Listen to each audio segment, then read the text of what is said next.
Jamhuri ya Kidemokrasia ya Kongo na Rwanda wametia saini makubaliano ya kukuza amani na maendeleo ya uchumi katika eneo la Maziwa Makuu pamoja na kumaliza mzozo ambao umekithiri mashariki mwa DRC. Jambo ambalo baadhi ya raia pamoja na wachambuzi wa masuala ya usalama ambao wameathirika na vita mashariki mwa DRC wamelitaja kama hatua muhimu katika jitihada za kuleta amani eneo hilo. Kutoka Goma, Chube Ngorombi anaarifu zaidi. Makubaliano ya kukuza amani na maendeleo ya uchumi katika eneo la Maziwa Makuu pamoja na kumaliza mzozo unaoharibu mashariki mwa DRC ilisainiwa Washington na waziri wa mambo ya nje wa Kongo DRC Therese Kaikwamba na mwenzake wa Rwanda Olivier Nduhungirie mbele ya katibu wa jimbo la Amerika Marco Rubio. Nchi hizi mbili zinafanya kila mmoja kuheshimu uhuru na mipaka iliyoanzishwa. Kisha sana Kigali pia wahiti kuunga mkono ujumuishaji wa uchumi wa kikanda haswa kwa kuimarisha uwazi katika usambazaji kwa madini muhimu. Hatua hii imeshuhudiwa na baadhi ya raia waishio mashariki mwa Kongo kama hatua muhimu na inayofaa katika kutafuta amani. Kwanza ni kitu ya maana na ni ya kuonesha gisi amani itaonekana Mkongo. Tuko huku tunateseka sana. Si yenye iko tu pale ni amani, basikilizane. Vingine vyao vya siasa hatuviyui, abo basikilizane kama mtoto wa Mungu mmoja. Hatujua kama tushukuru namna gani, lakini kila watu wawe wakamilifu kwa ambayo wamesema kupata amani na salama. Nazo asasi za kiraia pamoja na wanaharakati wanaotetea haki za binadamu wamejulisha kuwa lililo muhimu kwao ni kutekeleza ahadi za mataifa hayo mawili na kuimarisha ulinzi wa raia wao. Moise Hangi kutoka mawasiliano ya vuguvugu linalopigania haki pamoja na demokrasia nchini Kongo DRC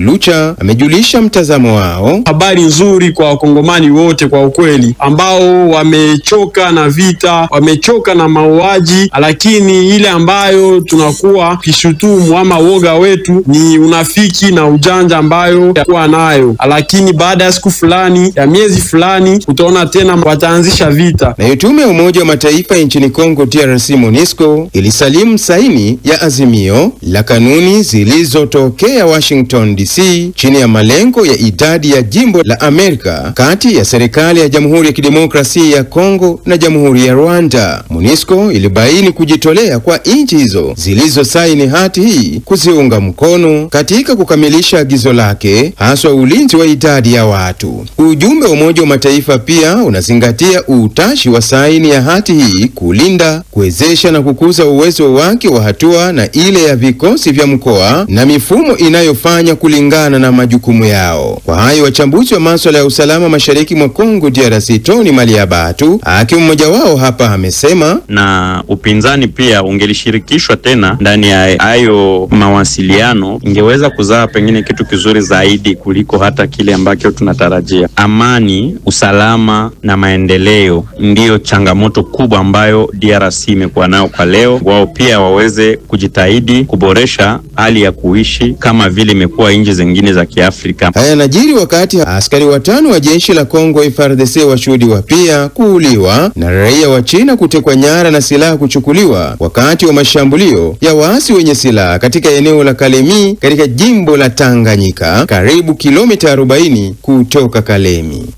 Mkufuatia taarifa yake Chube Ngorombi. Katika gumzo hii leo tunaangazia iwapo kuhusika kwa Marekani katika mzozo kati ya Rwanda na DRC ndio mwanzo wa kumalizika kwa mzozo huo. Awali nimezungumza na Profesa Dadi Sale ambaye ni mhadhiri kule Goma na Didier Bitaki ambaye ni mtaalamu wa sheria za kimataifa na mchambuzi wa siasa za kanda, ambaye anaweza kumuuliza tutarajie nini kuhusu makubaliano kati ya DRC na Rwanda, au bado ni mapema kutarajia kwamba mambo yatakwenda sawa. Hayo ambayo yamefanyika Marekani ni kama wanaweka barabara, wanaanza kutatua kufungua barabara ambayo itatupeleka kwa lengo fulani, na hayo yakahusisha Marekani mwenyewe. Vita ambavyo vinaendelea baina ya Rwanda na Kongo, lazima mkataba ule utokee. Ukishasainiwa hapo ndo tutajua sasa nini tutarajie, na yote ambayo tutahitaji ni amani. Pengine kupitia njia hii ambayo yamefunguka, mkataba ukiafikiwa baina ya Kongo na Rwanda kwenye kutoka kwa usimamizi wa Marekani, tatizo la Kongo litakuwa limepata ufumbuzi tayari. Na maoni yako Saleh kuhusu makubaliano hayo unayonaje?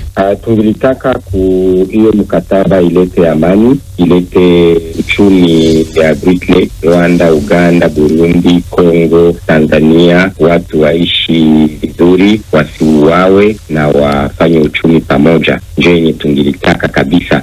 Hata kama tunajua kwa hii wakati kumekuwa kabisa Mkongo watu wamekufa mingi sana, Rwanda watu walikufa mbele mingi sana, na inakuwa shida kabisa juu watu wanapigana, Roma wanauana na watu wanaendelea kukiana. Inabidi kabisa mazungumzo ikuwe mzuri juu hiyo chuki iishe. Didier, na mbona waasi wa M23 hawajajumuishwa ndani ya mazungumzo hayo ilhali hao ndio wanapigana kule mashariki mwa DRC na hata kuteka maeneo kadhaa? Baada ya Marekani kutuma wawakilishi wake wawili nchini DRC na Rwanda na kwenye kanda nzima la maziwa makuu, hata Marekani wenyewe wamekubali kwamba madai ya DRC kwamba hawa waasi hawa ni vibaraka tu, sio waasi ambao wana madai dhidi ya serikali ya Kongo. Imeonekana kwamba Marekani amekubali kwamba anayepambana ni Kongo, sio hao waasi ila ni Rwanda. Na kwa kutafuta ufumbuzi kwenye mzozo huu lazima kuwe mahafikiano baina ya serikali ya Kongo na Rwanda chini ya usimamizi wa Marekani. Sasa hawa waasi, ikiwa Rwanda takubali kwamba anaondoa vikosi vyake, mimi sioni hawa waasi kushikilia miji ambayo wameshikilia tena, lakini kwa sababu walikuwa na madai fulani ambayo yanaelekea Kongo, lazima serikali ya Kongo mwenyewe ndio aamue kuzungumza nao. Ila mkataba ambao unaweza ukahafikiwa baina ya Rwanda, DRC na Marekani unatosha kwa kumaliza uhasama huu, lakini mizozo ya ndani ya Kongo ambayo yanahusisha hao waasi, lazima serikali ya Kongo sasa izungumze na waasi wake, wananchi wake, alafu tatizo lile litatulie. Ila kwa kuwaingiza kwenye mzozo ambao ni wa kimataifa kwa sasa unaohusisha Rwanda na DRC, ni mapema sana na hawana kazi huko, hawana lolote ambalo waruhusu wao pia wazungumze kwenye meza yale. Hapana.